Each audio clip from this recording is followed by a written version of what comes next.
Well, good evening, ladies and gentlemen. I'm Eddie Osborne, the longtime host of the Eclectic Cafe on public radio in West Central Missouri. I'm very pleased to be here with my friends and one of my favorite bands, Luehrman, Shaffer, and Check. Thank you, gentlemen, for joining us. Thank you, Eddie. Thank you, Eddie. Well, gentlemen, we've been talking about your CD 12-piece trio, and there's just, quite frankly, I love the diversity of the sounds on this CD. I mean, from song to song, it just is a pleasant change, and they all grab me, and I like the work that you do. Thank you. Thanks. That's a great compliment. Yeah. The song that's coming up, that's next on the CD, is called Daddy Puts His Shoes On. And I keep going to you, Mr. Luehrman, because you are the lyricist primarily. Yeah, it's a song from the viewpoint of a young boy whose father has disappeared, basically, and so he's trying to make sense of that, and that's pretty much it. Simply. Yeah. Mm-hmm. And there's too many kids out there that live in that kind of situation. Yeah, I don't see it as a particularly dark song, but more of a thought-provoking song. Mm-hmm. You know, we'll get into some of his dark material later on. Yeah. Well, and then the song that's up next is one that I rather enjoy. I call it Gothic Country and Western. It's a song about dismemberment, and it's a song that's a sing-along. And if you ever go to their live show, request it. It's a great tune. There's something for everyone. Exactly. Again, tell us about that one. Okay, well, it's called There's a Garden, and I wrote it when I was in graduate school at University of Missouri, and I was all of the graduate students we were relegated to this basement in a I think it was the campus had been a campus church for some denomination, and then the university had purchased it, and they put us in the basement, and I spent a lot of nights and evenings down there working on my dissertation, and I was supposed to be working on my dissertation when I wrote this song, but I'd carried a guitar and put it there in the basement where I was working, sort of to have when I wanted to get a break and escape from what I was working so hard on, and so this song just kind of came tumbling out in about, I don't know, 15 minutes or so. And that's pretty rare for me, but pretty much the whole song. I think maybe I wrote one more verse later on to kind of fill it out, but it's sort of a Stephen King novel in a song format. And a sing-along.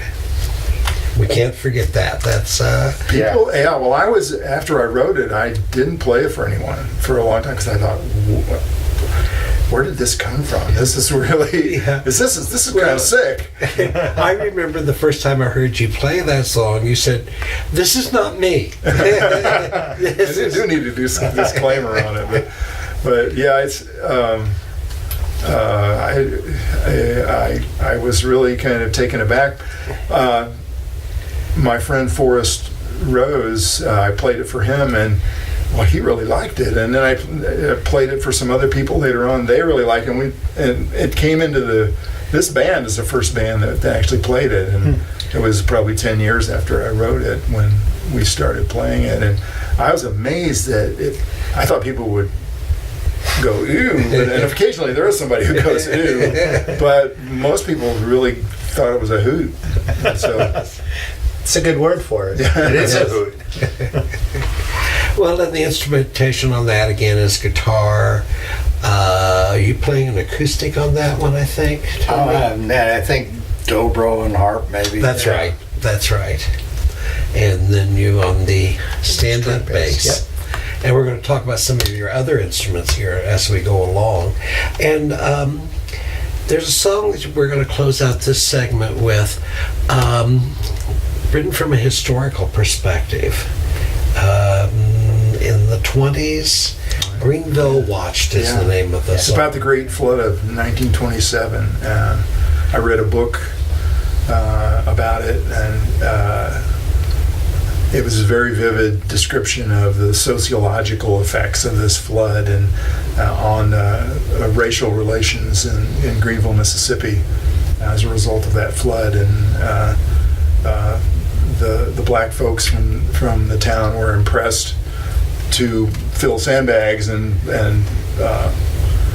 strengthen the levee. And it was a real contrast that because according to what I read, Greenville, Mississippi was a very progressive southern town in terms of racial relations.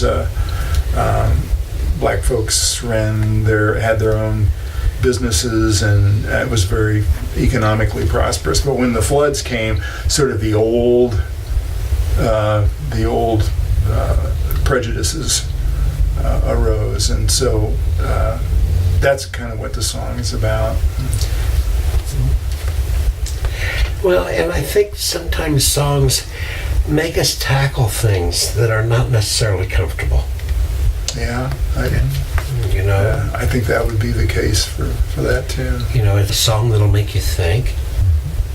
Yeah, I think we're getting some airplay with that one now too. So. Yes, and being played on 90.9 KTBG. Yeah, and we've gotten that song and another one, You Lied and Now I'm Lonesome, that have gotten some airplay on there. I'm really excited about that. Well deserved. Now, you folks, as I've said before, if you have a chance, check them out live. You'll hear many of the songs we're talking about tonight, and you'll also, in addition to buying 12-piece trio, at their live shows, they have a CD called Luehrman, Shaffer Check Live. It's only available at their live shows. And we'll talk a little bit later about some of the other songs, but tell folks how they can get this CD. CD Baby. It's available there for a download. And we can also, if you come to our shows, we can sell download cards, or we can sell the actual CD. I still like to hold the CD in my hand. Same here. I like reading the information that's on there. So, well, that's it for this segment of the Luehrman, Shaffer Check interview about their new CD, 12-piece trio. Check out their YouTube channel, Luehrman, Shaffer Check, for more segments of the interview. There's a garden out back of the barn. Don't dig there, you'll come to grave.